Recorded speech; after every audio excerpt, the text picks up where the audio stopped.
if you were to summarize the growth levers in the, let's say, 0 to 100, 100 to 1000 crore journey, right? How would you split this different phases, and what has worked for you at various points, right? You could start perhaps with the 0 to 10 crore journey, and then maybe 10 to 100, 100 to 1000 sorts. The 0 to 10 journey, I think it was all about nailing the B2B piece. I think you need to figure out who your beachhead segment is, or the segment who has the most pain point, for whom your product is a painkiller and not a vitamin.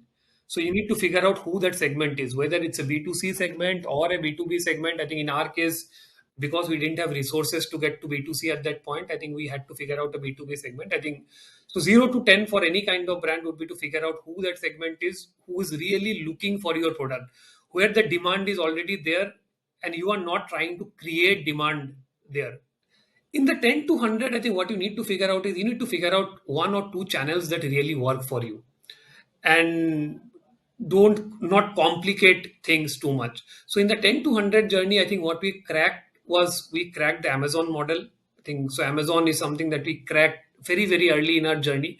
We figured out that if you are able to deliver products which consistently gets you good reviews, and if you are able to use ads intelligently, like there's a flywheel in place in Amazon where things keep getting easier and easier and easier for you with scale.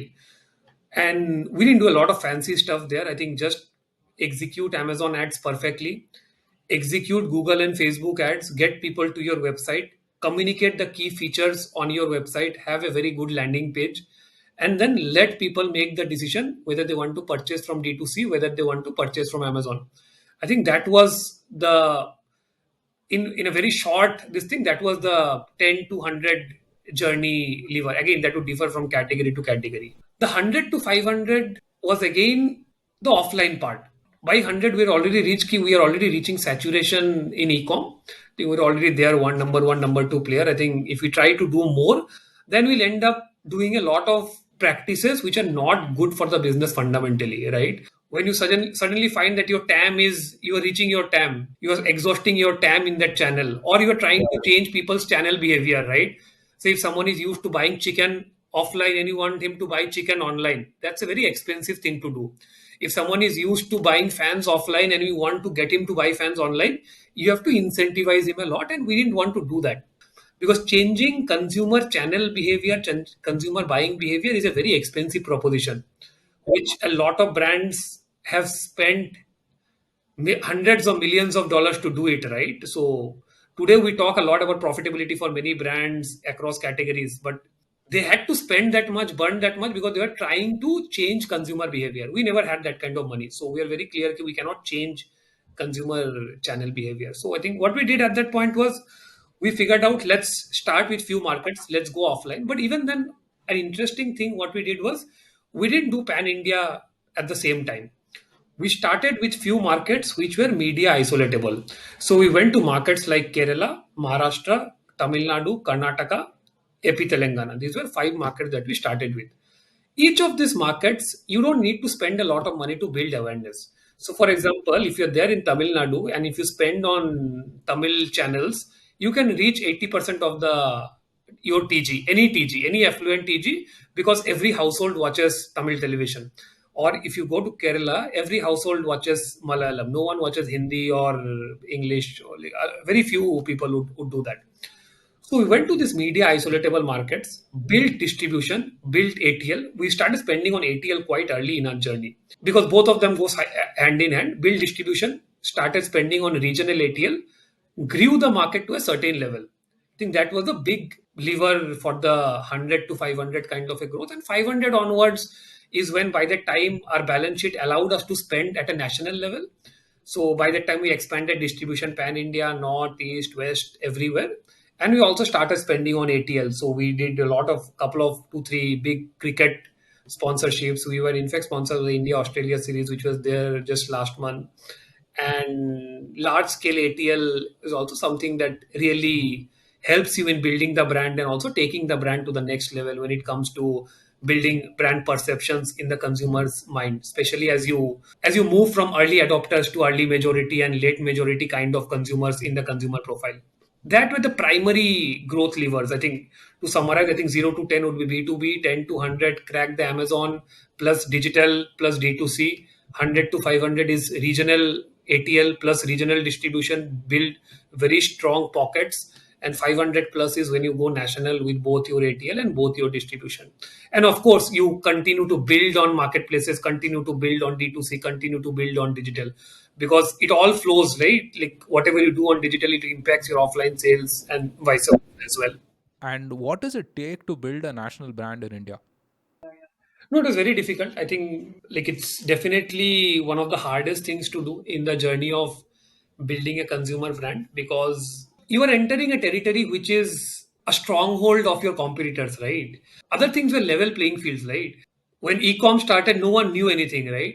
So people who could build capabilities, I think people who were more agile, younger startups like us, we could build a strong lead in those things, right? Whether it is e-com or Google, Facebook or D2C and all. But distribution is something that all of these brands have been doing for 50, 60, 70 years. And that's true across categories, right? So it was very, very difficult, I think. So what we did was we approached it in a very first principles way, like started thinking from first principles.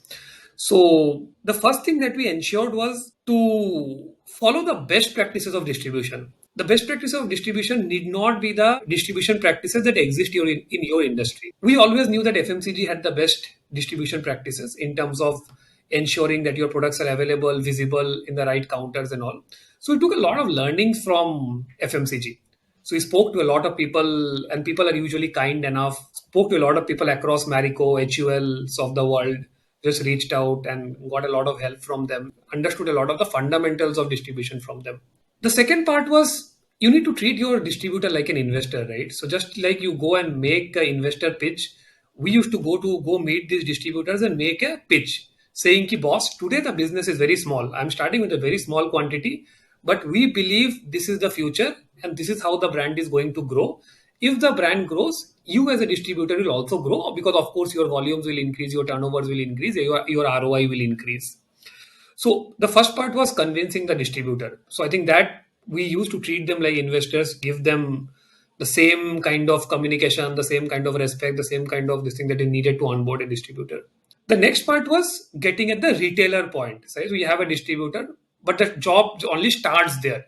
So when you're building offline distribution, it doesn't end with the distributor. It starts by appointing a distributor. Then we started visiting the retailers. So again, in the retail points, right, there are two, three things that the retailer is usually worried about. The first thing is he needs to have confidence in the product. If he thinks that the product is a duplicate product or some a product sucks, irrespective of how much margin he earns, it's a very wrong perception ki retailer will sell anything if he gets money. That's not how it works. For a retailer, his trust is very important because he's there in that locality, right?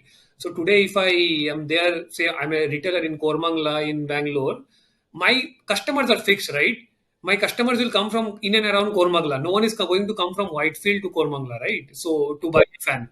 Thing is for him to trust the brand. That I think to an extent we achieved because our online reviews were very good. And people in general believed that saying it because the reviews are good and all. I think that was the second thing that we did to build trust was we created a cohort for retailers. Again, that's something that I don't like. Not a lot of people would know. We created a cohort of retailers where we had all their data, and we started running ads for them. We started showing our ads to them, saying ki this is what, and we started showing ads of all our awards that we have got. So they started seeing Atomberg everywhere. They started seeing Atomberg every day on YouTube, Google, etc. So that built some kind of familiarity with the retailer. So this was enough to build trust. So once he trusts the brand, the second part is of course we need to ensure his margins and all that. That's a given. That would be definitely there because he would need more effort to sell an Atomberg fan. And the third was he was always worried about creating demand. Ki, will there be enough demand for Atomberg? So that's where a lot of our online to offline, whatever we have done, right? So digitally influenced offline sales. I think that's where it came up because we anyways used to get a lot of queries. People in Bangalore would say, I really like this fan, but I want to see this fan. So we integrated a store locator on our landing page. See, boss, if you want a store locator, you go and look at the store. You click on the store locator. Your number goes to the retailer. Retailer number comes to you. Coordinate with him. Go to the shop. Make a purchase. Once the sellout started happening through pull, right? So retailers got that confidence. Ki, boss, this fan sells. This brand is also very serious about ensuring sellout, and this product actually sells. And slowly and gradually starts getting confidence. So it takes time. So they take time to mature. So in fact, we have this retailer cohort maturity. So the first quarter retailer will take some stock, second quarter it will take slightly higher, and it keeps going higher and higher quarter on quarter. So the more time a retailer spends working with Atomberg, selling Atomberg products, his confidence in the brand increases. So I think that's how the entire playbook was to scale up distribution. But yeah, a lot of hard work, a lot of groundwork. I think we ourselves spend a lot of time speaking to distributors, retailers. I have myself spent a lot of time standing in the shops or trying to sell fans myself. But I think all of this pays a lot. You get to understand the consumer at a much, much deeper level than any other syndicated research or a commissioned research is going to give you, because I used to interact with 10 consumers at the point of purchase, which is the moment of truth, right? A consumer comes and says, I want a fan. I pitch him Atomberg fan. If I try two or three variants of a pitch, it works. If I try two, three other variants, it doesn't work. And how we use this, we use these learnings back in our digital. So, say for example, I make a pitch, it works. I came back and turned it into a performance creative, ran it on Facebook, and scaled it pan India. If I made a pitch that doesn't work, I'll remove those kind of creatives from my performance media creatives. And that's how we are able to build a lot of conviction also around our cohorts, what kind of cohorts are there. To a younger consumer, what works. To an older consumer, what kind of communication works. So a lot of learnings, a lot of insights had come from those. Even today, I spend a lot of my time in the market speaking to people, and to an extent, I think that's the reason why we have been able to succeed on digital e-com and all, because the understanding that we have built of consumers by speaking to them at the point of purchase, not through commission research. Because at the point of purchase, you cannot lie. You cannot say, I would have bought this if this feature was there, because that feature is there. If you say yes, you have to buy it in front of me and pay me 4,000 rupees. So those, I think we got a lot of learnings from those.